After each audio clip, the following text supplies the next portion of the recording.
তো ভিউয়ার্স আমরা এমএক্স প্লেয়ারের সেটিংগুলো করার জন্য প্রথমে এমএক্স প্লেয়ার অ্যাপসটি ওপেন করব। ওপেন করার পর আমি ফার্স্টে যে সেটিংটি দেখাবো সেটি হচ্ছে আমরা এখন এমএক্স প্লেয়ার থেকে ভিডিও, গান, ফিল্ম এবং ভিডিও যে কোনো কিছু দেখতে পারি। তো আমি এমন একটি সেটিং করে দেব যা দ্বারা আপনি অডিও এমএক্স প্লেয়ারের মাধ্যমে শুনতে পারবেন। তো এটা করার জন্য আমাদের প্রথমে 3 ডট অপশনে ক্লিক করতে হবে। সেখান থেকে আমাদের সেটিংয়ে চলে যেতে হবে। সেটিংয়ে যাওয়ার পর ঠিক এরকম একটি ইন্টারফেস শো করবে। এখানে দেখতে পাচ্ছেন অডিওতে ক্লিক করে দেব। ক্লিক করার পর উপরে দেখতে পাচ্ছেন অডিও প্লেয়ার। এখন এখানে রাইট চিহ্ন দেওয়া নেই, তো আপনি সিম্পলি রাইট চিহ্ন দিয়ে বের হয়ে আসবেন। এতে দেখতে পাবেন আপনার মোবাইলের যত অডিও ফাইল আছে সবগুলো এখানে শো করবে। আমার এখানে নিচে দেখতে পাচ্ছেন ইন্টারনাল মেমোরিতে সব অডিও ফাইল, মিউজিকে অডিও ফাইল, এগুলো হচ্ছে আমার অডিও ফাইল এমএক্স প্লেয়ারে চলে এসেছে। সো এখান থেকে সিম্পলি আপনারা অডিও শুনতে পারবেন।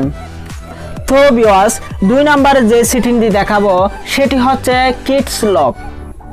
অর্থাৎ আমরা যখন কোনো একটা ভিডিও চালাই তখন আমরা সিম্পলি এই লক বাটনে ক্লিক করে লক দিয়ে দিই, আর এই লক বাটনে ক্লিক করে লকটা আবার আনলক করে দিই। কিন্তু আমরা যখন আমাদের ভিডিও একটা প্লে করে কোনো একটা শিশুর হাতে দিই তখন তারা সেখান থেকে বের হয়ে অন্য ফাইলেও চলে যেতে পারে।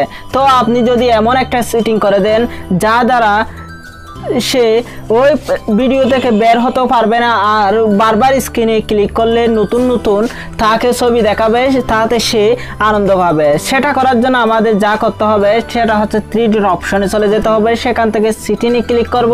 সেটিংয়ে যাওয়ার পর একটি অপশন দেখতে পাবেন প্লেয়ার নামে। তো প্লেয়ারে ক্লিক করে ঠিক এরকম একটি ইন্টারফেস আসবে। এখন আপনি সিম্পলি দেখতে পাচ্ছেন একটি কন্ট্রোলস নামে অপশন, তো সিম্পলি ওখানে ক্লিক করে দেবেন। ক্লিক করে দিলে 2 নম্বর অপশনে দেখতে পাচ্ছেন লক মোড। এখন লক আছে, তো আপনি এখানে ক্লিক করে simply kids lock plus touch effect, তো এখানে সিম্পলি ক্লিক করে নিচে ওকে করে দেবেন। এতে আপনার যে সুবিধাটি হবে সেটাই আমি দেখাই।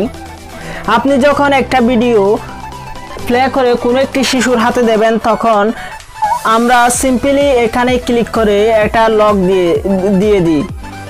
কিন্তু ওই সেটিংটি করার পর আপনি যখন এই লকটি দেবেন তখন শিশুটি বের হওয়ার জন্য স্ক্রিনে টাচ করলে ঠিক এরকম তাকে বিভিন্ন ধরনের ছবি দেখানো হবে, তাতে সে মজা পাবে। তো সে কোনো প্রকারে এটা থেকে বের হয়ে আসতে পারবে না। তো আপনি যদি এটা থেকে বের হয়ে আসতে চান তাহলে সিম্পলি 4 কোণে 4টা ক্লিক করে দেবেন, তাহলে সিম্পলি আপনি বের হয়ে আসতে পারবেন। তো 3 নম্বর আমি যে সেটিংটি দেখাবো সেটি অনেকটাই ইম্পর্টেন্ট, কারণ আপনার মোবাইল যখন অন্যজনের হাতে নেবে তখন সে ভুল করে হোক বা জেনে শুনে হোক এখান থেকে আপনার ইম্পর্টেন্ট ভিডিও কেটেও ফেলতে পারে। তো আপনি যদি এমন একটা সেটিং করে দেন যা দ্বারা সে কখনোই আপনার ভিডিও কাটতে পারবে না বা ডিলিট করতে পারবে না। সো সেটা করার জন্য আমরা প্রথমে 3 ডট অপশনে ক্লিক করব। সেখান থেকে সেটিংয়ে যাব। সেটিংয়ে যাওয়ার পর এখানে দেখতে পাচ্ছেন জেনারেল অপশন। জেনারেল অপশনে যাওয়ার পর এখানে অ্যালাউ এডিটিং, এটা স্বাভাবিকভাবে রাইট চিহ্ন দেওয়া থাকে। রাইট চিহ্ন দেওয়া থাকলে আপনার ভিডিও ডিলিট করে ফেলতে পারবে।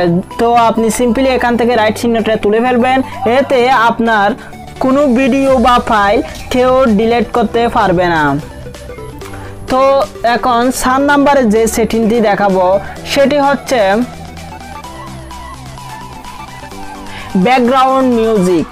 এটার অর্থ হচ্ছে আমরা যখন অডিও গান প্লে করি তখন আমরা ওই ফেজ থেকে বের হয়ে আসলেও আমাদের অডিও গানটা চলতেই থাকে, কিন্তু আমরা যখন এমএক্স প্লেয়ারে কোনো ভিডিও প্লে করি তখন বের হয়ে আসলে সেটা স্বাভাবিকভাবে বন্ধ হয়ে যায়। তো আমি এমন একটি সেটিং দেখিয়ে দেব যেটা দিয়ে আপনি এমএক্স প্লেয়ার থেকে বের হয়ে আসলেও ভিডিওটি চলবে। সো সেটা করার জন্য আমরা সিম্পলি 3 ডট অপশনে ক্লিক করব। সেখান থেকে সেটিংয়ে চলে যাব। সেটিংয়ে যাওয়ার পর আমরা প্লেয়ারে ক্লিক করব। প্লেয়ারে ক্লিক করার পর আপনি এখানে নিচে আসলে দেখতে পাচ্ছেন ব্যাকগ্রাউন্ড প্লে নামে একটি অপশন। তো এটা সিম্পলি রাইট চিহ্ন দিয়ে বের হয়ে আসবেন।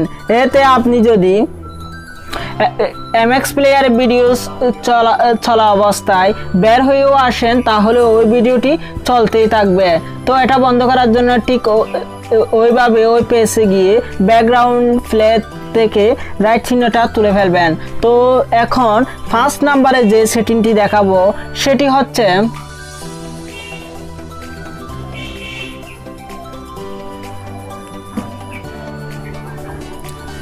তো এখন ফার্স্ট নাম্বারে আমি যে সেটিংটি দেখাবো সেটি হচ্ছে থিম চেঞ্জ। অর্থাৎ এখানে আমার এমএক্স প্লেয়ারের হোম পেজে দেখতে পাচ্ছেন একটি সাদা কালার দেওয়া আছে। তো এটা আমরা চাইলে পাল্টাতে পারবো। তার জন্য আমরা সিম্পলি 3 ডট অপশনে ক্লিক করে সেটিংয়ে যাব।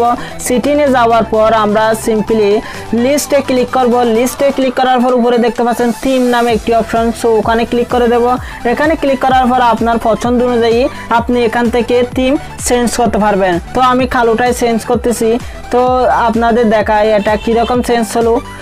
তো ভিউয়ার্স, আপনারা প্রথমে দেখেছিলেন আমার এমএক্স প্লেয়ারের থিমটা ছিল সাদা। এখন আমি কালোটা সিলেক্ট করার পর এখানে এখন কালো ধরনের থিম হয়ে গেছে, অর্থাৎ ডার্ক মুড হয়ে গেছে। তো এটা রাতে ইউজ করার জন্য অনেক ভালো হবে, চোখের এফেক্ট পড়বে না। তো আমি এই থিমটা সেন্স নিয়ে, অর্থাৎ আপনার ছবি কিভাবে এই থিমে সেট করবেন তা নিয়ে একটি ভিডিও করেছি অলরেডি, সো ওটাও দেখে আসতে পারেন, আমার ইউটিউবে ওই ভিডিওটি দেওয়া আছে।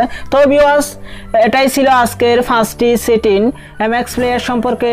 তো নিশ্চয়ই আপনাদের এই ভিডিওটি ভালো লেগেছে, আর কমেন্ট করে অবশ্যই বলবেন আপনাদের কোন সেটিংটি খুব ভালো লেগেছে। তো দেখা হচ্ছে পরবর্তী ভিডিওতে, ততক্ষণ ভালো থাকবেন, সুস্থ থাকবেন, আল্লাহ হাফেজ।